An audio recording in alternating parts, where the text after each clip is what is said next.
দাউকান্দি সরকারি কলেজের দ্বাদশ শ্রেণীর শিক্ষার্থী বন্ধুদের অনলাইন ক্লাসে আমি উবাইদুল্লাহ সরকার তোমাদের স্বাগত এবং অভিনন্দন জানাই। এবং সেই সাথে সাথে আমরা কথা না বাড়িয়ে আমাদের নির্ধারিত যে বিষয়গুলো নিয়ে আলোচনা করছিলাম, আমরা সেই আলোচ্য বিষয় অর্থাৎ ব্যাকরণের যে সমাস নিয়ে আমরা আলোচনা করছিলাম সেই সমাসে আমরা ফিরে যাই। তো তোমাদের মনে আছে যে আমরা আজকে কি নিয়ে কোন ক্লাস আমরা বা সমাসের কোন বিষয় নিয়ে আমরা আলোচনা করব, তোমাদের মনে আছে? তো আমরা বিগত দিনে অব্যয়ভাব সমাস নিয়ে আলোচনা করেছি, তোমাদের নিশ্চয়ই সেটা মনে আছে। তো জানি না অব্যয়ভাব সমাস তোমাদের কাছে কেমন লেগেছে, কতটুকু তোমরা সেখান থেকে অর্জন করেছো, জ্ঞান অর্জন করেছো বা জেনেছো বা উপমা উদাহরণ গুলো দেখতে বলেছিলাম সেটা দেখেছো কিনা। যদিও না দেখে থাকো তাহলে আবারও সেটা দেখার চেষ্টা করবে। তো আমরা আজকে যে বিষয় নিয়ে আলোচনা করব সেটা হচ্ছে কি বহুব্রীহি সমাস। কি আজকের বিষয়? বহুব্রীহি সমাস। দেখো এই বহুব্রীহি সমাসটা আমরা কাকে বলি? বহুব্রীহি সমাসটা আমরা কাকে বলি তোমাদের নিশ্চয় জানা আছে, বা যেহেতু দেখতে বলেছিলাম বহু অর্থ তোমরা মনে করবে, বহু অর্থ হচ্ছে কি অনেক, আর ব্রীহি মানে হচ্ছে কি ধান। ঠিক আছে? অর্থাৎ এখানে আমরা যে বিষয়টা আমরা অনুভব করি বা বুঝতে পারি, অর্থাৎ কি বহু মানে কি অনেক, আর ব্রীহি মানে হচ্ছে ধান। অনেক ধান আছে যা বা যে ব্যক্তির, তাই কি না? ধান তো আর কোন একটা ব্যক্তিরই তো থাকে, তাই কি না? তো সেটা না বুঝে এখানে কি বোঝাচ্ছে? সমাস বোঝাচ্ছে, তাই কি না?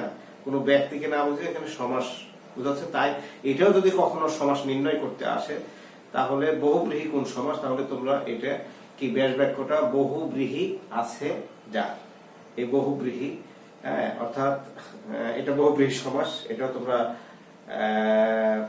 নির্ণয় করবে। অর্থাৎ এটা বাংলা ব্যাকরণের এটা একটা সমাস। আর ওইদিকে যার অর্থ দাঁড়ায় কি যে বহু ধান আছে যার ঘরে, এটা একটা ব্যক্তিকে বোঝাচ্ছে।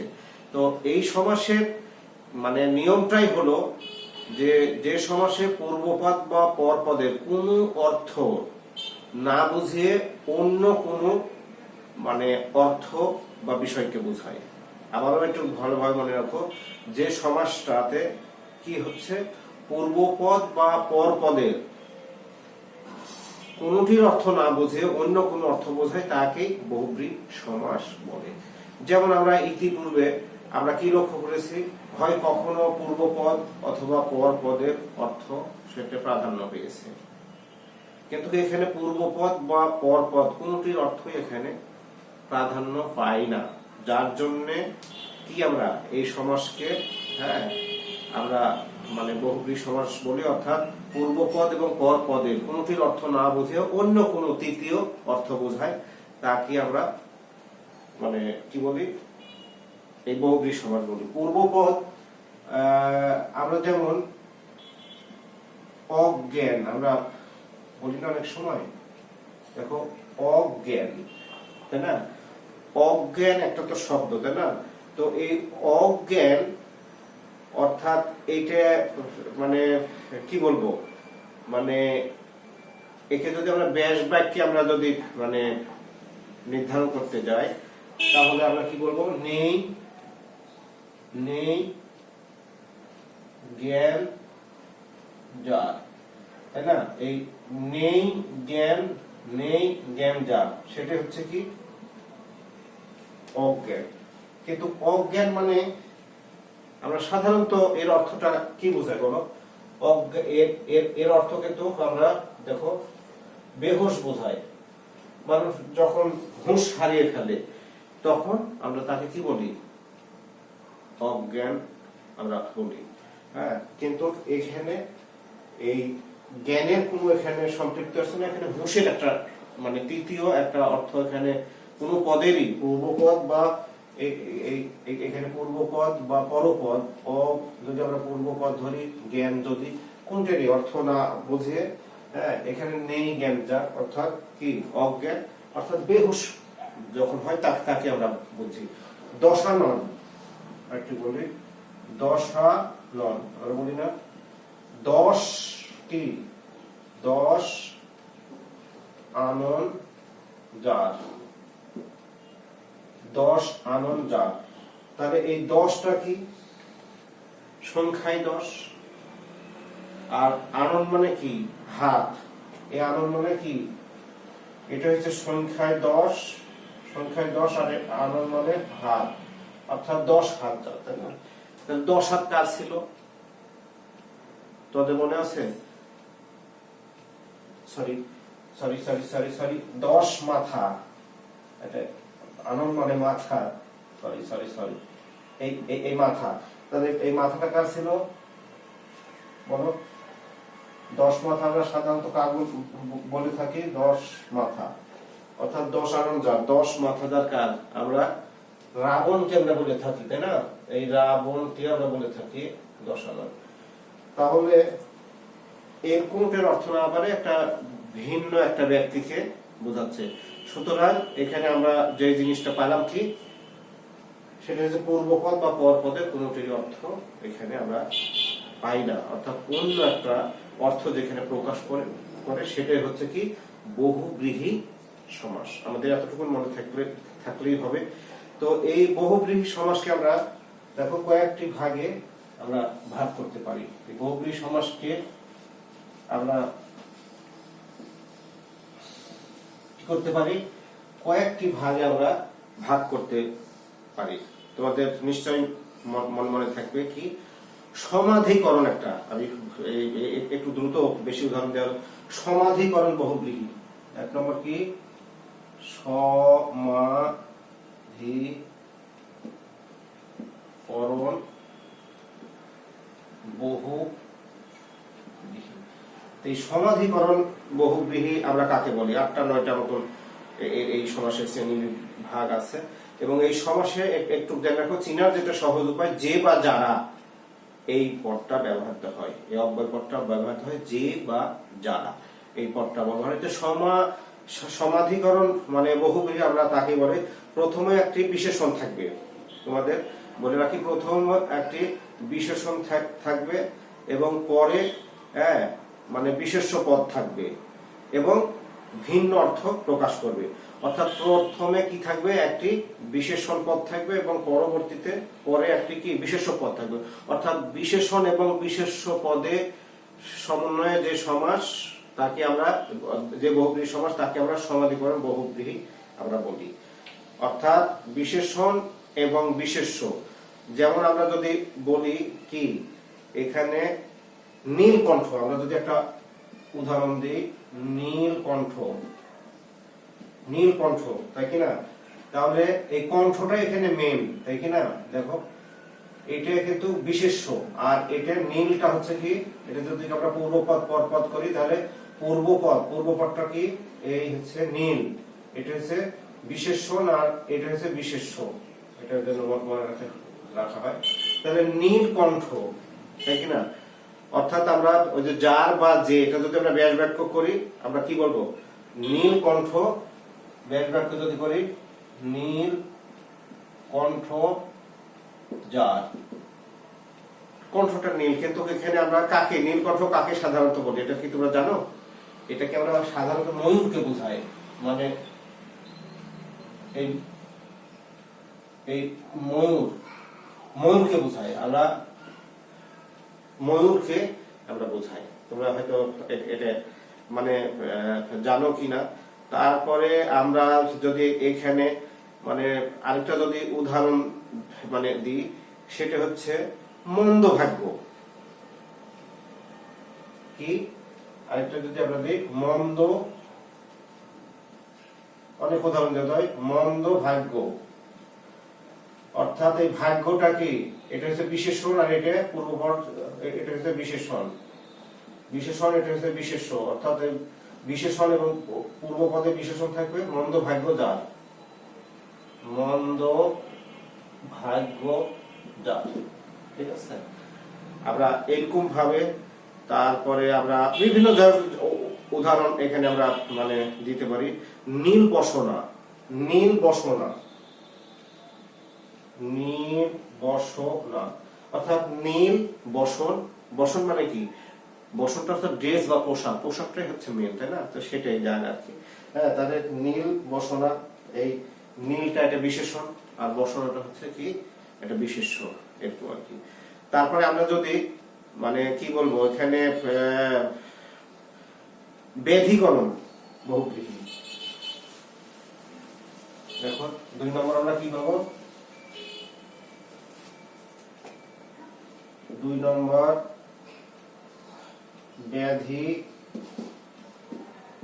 ব্যাধিকরণ বহুব্রীহি অর্থাৎ বিশেষ্য এবং বিশেষ্যণে, বিশেষ্য এবং বিশেষ্যে যে সমাসটা হয় মনে থাকবে তো। এখানে কি বিশেষ্য এবং বিশেষ্যে যে সমাসটা হবে, বিশেষ্য এবং বিশেষ্য দ্বারা যে সমাস হবে এবং কি তৃতীয় অর্থাৎ অন্য কোনো অর্থ প্রকাশ পাবে, সেটা কি আমরা কি বলবো?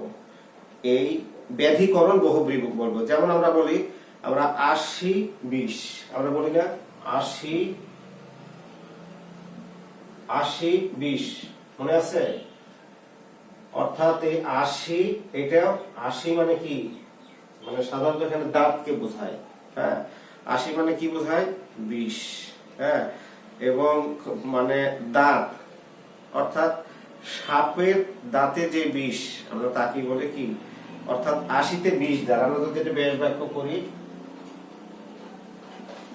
80-তে 20 যার। এটা কেমন দেখো, অন্য একটা অর্থ এখানে প্রকাশ করছে না? হ্যাঁ, অন্য একটা অর্থ প্রকাশ করছে। তারপরে আমরা এখানে দুটাই 80ও একটা, এটা এই 80 এটাও বিশেষ্য, এটাও বিশেষ্য, এটাও বিশেষ্য, অর্থাৎ বিশেষ্য বিশেষ্য মিলে যে বহুব্রীহি সমাস হয় তাকে আমরা কি বলি? ব্যাধিকরণ বহুব্রীহি আমরা বলি। পদ্মনাভ, পদ্মনাভ আমরা কি? পদ্মনাভ মানে কি? পদ্মনাভি যার। হ্যাঁ, অর্থাৎ পদ্মনাভ, পদ্মনাভ দেখুন পদ্মনাভ, আচ্ছা, অর্থাৎ পদ্মের মতো নাভি যার। মনে থাকবে তো? এটা মানুষের নাভিকে সাধারণত বোঝাচ্ছে যে পদ্মের মতো নাভি যেখানে। আমরা নিশ্চয় এই বিষয়গুলো তোমাদের মানে কি বলবো, হ্যাঁ, পদ্ম নাভি যার। আমরা যদি এটা কি পদ্ম, পদ্ম মানে কি? পদ্ম একটা ফুল, পদ্ম নাভি যার। ঠিক আছে, অর্থাৎ একটা মানুষকে বোঝাচ্ছে ভিন্ন একটা অর্থ। একটা মেয়ে মানুষের নাভিকে হয়তো কোনো সময় দেখা গেছে একটা নাভি দেখে হয়তো কি বলবো ব্যাকরণিকবিদরা এই ধরনের ইয়ে দিয়েছে আর কি। তারপরে আমরা এই উদাহরণগুলো আরো এগুলো দেওয়া যায়, তোমরা একটু মানে বোঝার বা দেওয়ার মানে চেষ্টা করবে। তারপরে আমরা যেটা ব্যতিহার বহুব্রীহি, এই ব্যতিহার বহুব্রীহিটা কি? ব্যতিহার 3 নম্বরে আমরা যে সমাসটা নিয়ে আলোচনা করবো, একটু দ্রুত আমি আলোচনা করার চেষ্টা করছি। তোমরা 3 নম্বরে কি? ব্যতিহার, ব্যতিহার বহুব্রীহি। ব্যতিহার বহুব্রীহি আবার কি? হ্যাঁ, ব্যতিহার বহুব্রীহি হয়েছে যেখানে কি ক্রিয়ার একটা কি পারস্পরিক একটা সম্পর্ক থাকবে, অর্থাৎ দুজনের মধ্যে কোনো কাজ বোঝালে ক্রিয়া এখানে মূল একটা বিষয়, কোনো কাজ করাকে বোঝাবে এবং কি মানে দুইজনের মধ্যে কোনো কাজ সম্পাদন করাকে আমরা ব্যতিহার বহুব্রীহি বলি। আমরা খুব পরিচিত একটা মানে কথা, আমরা বলি না যে কানাকানি, তোমাদের মনে আছে কিনা? কানা কানি। এখন কানে কানে, এই কান এক কান আরেক কানে তো কোনো কিছু হয় না, তাই কিনা? এখন দেখা যাচ্ছে এখানে কানে আর মুখে কথা হয়, তোমাদের বোধহয় এটা মনে আছে, কানে এবং মুখে, তাই কিনা? অর্থাৎ সুতরাং অন্য একটা অর্থ প্রকাশ করছে কানে কানে যে কথা, অর্থাৎ কানে কানে কানে কানে কানে যে কি, ওই যে বললাম না যে চিনার উপায় যে বা যা থাকবে, কানে কানে যে কথা। তাহলে দুইজনের পারস্পরিক একটা সম্পর্ক, এখানে একজনই তো, কানাকানি তো একজনের দ্বারা হবে না, তাই কি না? আমরা যদি বলি হাতাহাতি, হাতাহাতি, হাতাহাতি, তাই না? অর্থাৎ হাতে হাতে কি যে লড়াই, হাতে হাতে যে লড়াই, লড়াই। তারপরে চোরাচুরি, চোরাচুরি, তাই না? চোরাচুরি তোমাদের নিশ্চয় আছে, অর্থাৎ চুলে, চুলে তো হয় না, চুলে চুলে, হ্যাঁ, যে লড়াই হয়, হ্যাঁ, অর্থাৎ সেটাকে আমরা কি বলি, এই ব্যতিহার বহুব্রীহি সমাস বলি। তো এইভাবে অনেক উদাহরণ আমরা দিতে পারি। তারপরে নয় বহুব্রীহি, নয় বহুব্রীহি, নয় বহুব্রীহিটা আবার কি, এখানে না বোধক, 4 নম্বর কি, নয় বহুব্রীহি। নয় বহুব্রীহিটা কি, না বোধক অব্যয় যুক্ত হয়ে যে বহুব্রীহি সমাস হয় তাকে কি, নয় বহুব্রীহি। যেমন অ, অনা, গড়, অ, অনা, যেমন অ, অনা, গড়, বে, বি, এই ইত্যাদি এই অব্যয়গুলো এখানে থাকে। যেমন আমরা যদি বলি, কি বলবো, মানে বেকার, বে দিয়ে যদি আমরা বেকার, বেকার, আমরা যদি বলি নেই কাজ যার সে তো বেকার হয়, তাই কি না? নেই কাজ যার সে তো বেকার, নেই কাজ যার। তারপরে আমরা যেটা অজ্ঞান দিলাম, নেই জ্ঞান যার, এরকম, হ্যাঁ, আমরা অনেক মানে উদাহরণ আমরা এখানে আমরা দিতে পারি। তারপরে আমরা কি, প্রত্যয়ান্ত বহুব্রীহি, তোমাদের এটুক মনে রাখা দরকার, প্রত্যয়ান্ত বহুব্রীহি। 5 নম্বর কি আসবে, প্রত্যয়ান্ত,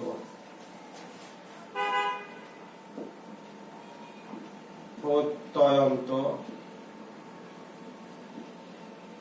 বহুব্রীহি, প্রত্যয়ান্ত বহুব্রীহি। তাহলে এখানে প্রত্যয়ান্ত বহুব্রীহিটা মানে আমরা কাকে, মানে যে সমাসে আর, হ্যাঁ, এবং ও ইত্যাদি প্রত্যয় যুক্ত হয়ে সমাস গঠিত হয় তাকে আমরা প্রত্যয়ান্ত। অর্থাৎ আ, হ্যাঁ, বা এ, বা ও, আ, এ এবং ও প্রত্যয়ান্ত যুক্ত হয়ে যে সমাস হয় তাকে আমরা কি বলি, এই মানে প্রত্যয়ান্ত বহুব্রীহি সমাস। যেমন আমরা যদি বলি এক চোখা, এক চোখা, অর্থাৎ একদিকে, একদিকে চোখ যার, হ্যাঁ, একদিকে, একদিকে চোখ যার। নিশ্চয় এখানে একদিকে মানে ঘরমুখ, আমরা যদি বলি কি প্রত্যয়ান্ত ঘরমুখ, এখানে কি আসছে, ও আসছে না, অর্থাৎ আর এবং ও, এ ইত্যাদি, হ্যাঁ, ঘরমুখ, অর্থাৎ ঘরের দিকে মুখ যার, আমরা বলি না ঘরমুখ, ঘরমুখ, ঘরমুখ, অর্থাৎ ঘরের দিকে মুখ, মুখ যার। এই যে ও, এখানে ও, চোখা, আ, এক চোখা, এখানে আ, এখানে ও, এই অব্যয়গুলো আমরা এখানে কি, যে সমাসে আর এবং ও এই অব্যয়, এই প্রত্যয়গুলো মানে যুক্ত হয়, হ্যাঁ, প্রত্যয় যুক্ত হয়ে যে সমাস হয় তাকে আমরা কি বলি, প্রত্যয়ান্ত বহুব্রীহি সমাস আমরা বলি। আকণ্ঠ, হ্যাঁ, এক ঘরে, হ্যাঁ, এক ঘরে, আমরা আমরা পাই এক কি এক ঘরে, আমরা পাই না এক ঘরে, মানে এক মানে ঘরে থাকে যে, আমরা এক ঘরে মানে একটা বদ্ধ ঘরকে বোঝায় এক ঘরে, নিশ্চয়ই তোমাদের এটা মনে আছে। তারপরে অলুক তৎপুরুষ সমাস। অলুক তৎপুরুষ, অলুক মানে একটা জিনিস মনে করবে, অলুক মানে কিন্তু পূর্ববর্তী কি, বিশেষ করে পূর্বপদে বিভক্তির লোপ না পেয়ে যে সমাস হয়, ঠিক আছে, পূর্বপদে বিভক্তির লোপ না পেয়ে যে সমাস হয় তাকে আমরা, তাহলে আমরা কি, এটা অলুক তৎপুরুষ সমাস। অলুক তৎপুরুষ সমাসটা আমরা কাকে পেলাম, অলুক, অলুক তৎপুরুষ, এই অলুক বহুব্রীহি, অলুক বহুব্রীহি, অলুক বহুব্রীহি, অলুক বহু, অর্থাৎ পূর্ব পদে কি আমরা পেলাম, পূর্ব পদে বিভক্তির লোপ না পেয়ে যে সমাস তাকে আমরা অলুক তৎপুরুষ সমাস। যেমন আমরা যদি উদাহরণ দিই, খুব মানে গায়ে হলুদ, গায়ে হলুদ, তাই না, অর্থাৎ এটার এই যে গায়ে দেখো পূর্ব পদে এটাই হচ্ছে এই যে এই বিভক্তির এখানে লোপ পায়নি, অর্থাৎ গায়ে হলুদ দেওয়া হয় যে অনুষ্ঠানে, গায়ে হলুদ দেয়া হয় যে অনুষ্ঠানে, অনুষ্ঠানে গায়ে হলুদ দেওয়া হয় যে অনুষ্ঠানে, গায়ে হলুদ, তাই না, গায়ে হলুদ দেওয়া হয় যে অনুষ্ঠানে, তাই এই যে গায়ে হলুদ, গায়ে এই কি পূর্বপদের এই বিভক্তিটা কি পাচ্ছে, লোপ না পেয়ে এখানে এই বিভক্তিটা এখানে বহাল থাকছে, ঠিক আছে। মুখে ভাত, আমরা বলি না মুখে ভাত, দেখো মুখে অর্থাৎ মুখে, এখানে এই বিভক্তি, মুখে ভাত দেয়া হয় যে অনুষ্ঠানে, তাহলে কি হলো সেটা, এটা কি সমাস, এটা অলুক বহুব্রীহি সমাস, নিশ্চয় তোমাদের এটা মনে আছে। তারপরে আমরা যেটা মানে মধ্য পদলোপী বহুব্রীহি সমাস, অর্থাৎ মধ্য পদলোপী বহুব্রীহি সমাস, আমরা মধ্য পদলোপী বহুব্রীহি সমাস, অর্থাৎ মধ্য পদে বিভক্তি গুলো বা ব্যাস বাক্য লোপ পেয়ে, বিভক্তি মানে 7 নম্বর মধ্য পদলোপী বহুব্রীহি, মধ্য পদলোপী বহুব্রীহি তাহলে কাকে বলছে, ব্যাস বাক্য মধ্য পদের লোপ হয়ে যে সমাস হয় সেটা হচ্ছে কি মধ্য পদলোপী বহুব্রীহি সমাস। যেমন আমরা যদি বলি, আমরা অনেক সময় বলি না যে পদ্মমুখী, পদ্মমুখী, পদ্মমুখী অর্থাৎ পদ্মের, দেখো পদ্মের মতো মুখ যে দাঁড়ি, চাঁদ বদনী অর্থাৎ চাঁদের মতো মুখ যে দাঁড়ির বা রমণীর, ঠিক আছে। তাহলে মধ্যপদ এখানে কি চাঁদ, এখানে মানে এই যে পদ্মের মতো মুখ যে রমণীর, এই যে মধ্যপদ গুলো এই ব্যাস বাক্যে লোপ হয়ে যে সমাস হয়েছে সেটাই হচ্ছে কি মানে অলুক বহুব্রীহি সমাস। তো এখন আমাদের মানে এই বহুব্রীহি সমাসটা আমরা যেটা মানে জানলাম, হ্যাঁ, সেটা তোমরা তো মানে বুঝতেই পারলে যে আমরা সমাস সেই দ্বন্দ্ব থেকে শুরু করে দ্বিগু থেকে তৎপুরুষ, কর্মধারয়, অব্যয়ভাব এবং আজকে যেটা এই বহুব্রীহি সমাস আমরা মানে জানলাম। এরপরেও আমরা শেষ করতে পারলাম না, সামান্য দুটি বিষয় আমরা যেটা মানে আলোচ্য বিষয় মানে থাকলো, সেটা নিপাতনে মানে সন্ধি, এটা একটা থাকলো। আর যে বিষয়টা থাকলো যে আমাদের অনেক সময় দেখো যে অলুক দ্বন্দ্ব, অলুক তৎপুরুষ এবং অলুক বহুব্রীহি, এই সমাসনে আমরা অনেক সময় এটা চিহ্নিত বা নির্ণয় করতে সমস্যায় পড়ি। মানে কোনটা মানে অলুক দ্বন্দ্ব, কোনটা অলুক তৎপুরুষ এবং কোনটা অলুক বহুব্রীহি, এই ধরনের বা তোমার ওই যে সংখ্যাবাচক একটা বহুব্রীহি আছে।